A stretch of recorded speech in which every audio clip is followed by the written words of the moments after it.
The iPhone 12 and the 12 Pro both did really well in our last drop test, but those were the smaller and lighter versions of the iPhone. Today, we're testing the big boy, the iPhone 12 Pro Max, against arguably its biggest competitor in the Galaxy Note 20 Ultra. Now, when it comes to durability, each of these phones has their own set of advantages. The iPhone has a smaller surface area due to having a slightly smaller screen. It's using Apple's all-new ceramic shield glass on the front of the phone, and it has a flat edge design that allows the glass panels on both the front and the back to sit flush with its stainless steel frame. The Note, on the other hand, is using Gorilla Glass Victus not just on the front glass, but unlike the iPhone, it's using its most durable glass on the back of the phone as well. Add to that, the Note weighs significantly less, and this thing can go either way. Of course, there's only one way to find out.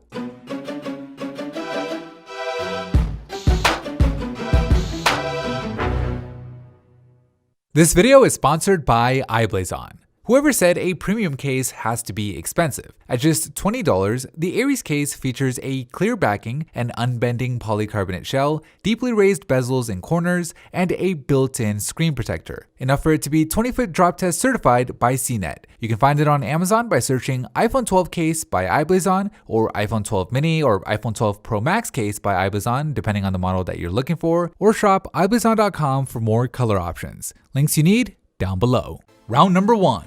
Backdrop. In 3, 2, 1.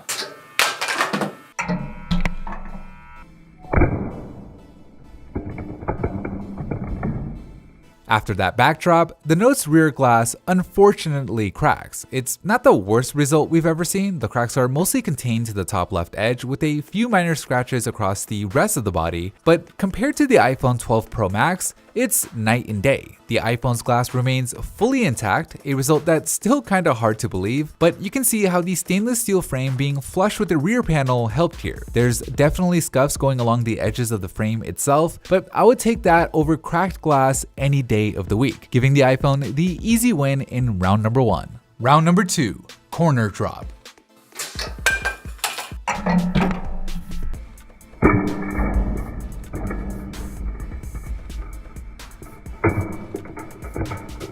Neither phone suffers too much damage from that corner drop, although the iPhone did seem to do slightly better. The difference isn't huge, but under normal lighting conditions compared to the direct light that we have here, you can barely notice anything on the iPhone, whereas the damage is a bit more visible on the Note, giving the iPhone the very small win in round number 2.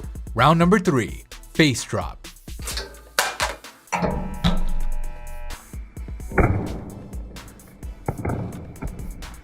After the face drop, both phones surprisingly survive without any real damage to their screens. Just like with the backdrop, it's a similar story for the iPhone, with the stainless steel frame taking a good part of the damage with scuffs going across the frame. Whereas on the Notes, since it has those curved edges on the screen, there isn't as much visible damage. Outside of a few scuffs to the top and the bottom of the frame, the Note almost looks like it wasn't dropped at all. Just like in the corner drop, it's really not a big difference, but this time it's a small edge for the Note in round number 3, bonus round. Okay, so with both phones passing our 15-point inspection, they move on to the bonus round, where they're dropped from higher up onto a smooth steel surface in order to test their impact and shock resistance. Last time, the Note 20 Ultra was able to survive all 10 bonus drops without sustaining any additional damage. The camera worked fine, the screen remained fully intact, and even the initial crack on the back of the phone didn't get much worse. The iPhone 12 Pro Max still has no cracks yet, so let's see if it can do the same. 3, 2, 1.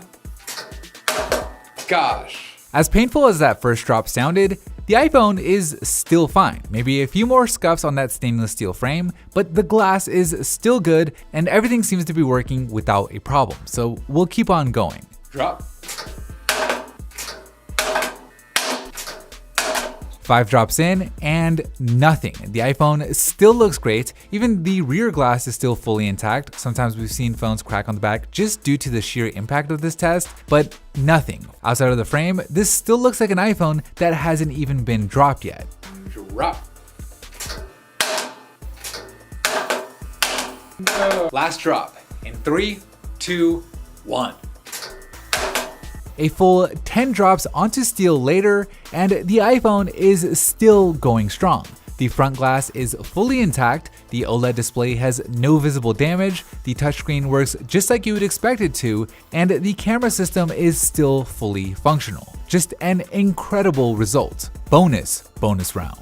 Okay, so since the screens on both phones are still not cracked yet, we move on to the next level, bringing back that concrete block for a rougher surface, but dropping it from that same higher height of just under 1.5 meters. All right, 3, 2, 1.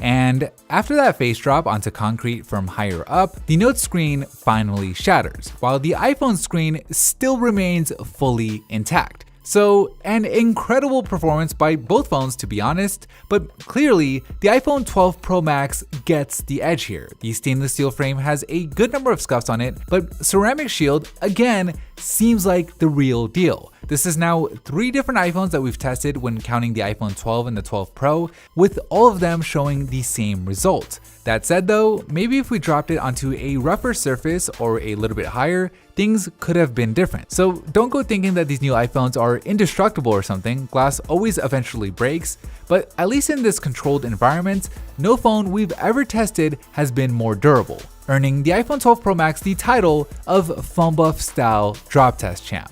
We have the battery tests for the iPhone 12 Pro Max and the iPhone 12 mini coming soon to the channel. It'll be interesting to see if the iPhone 12 Pro Max can become the first ever triple champ on the channel, so be sure to subscribe if you don't want to miss out.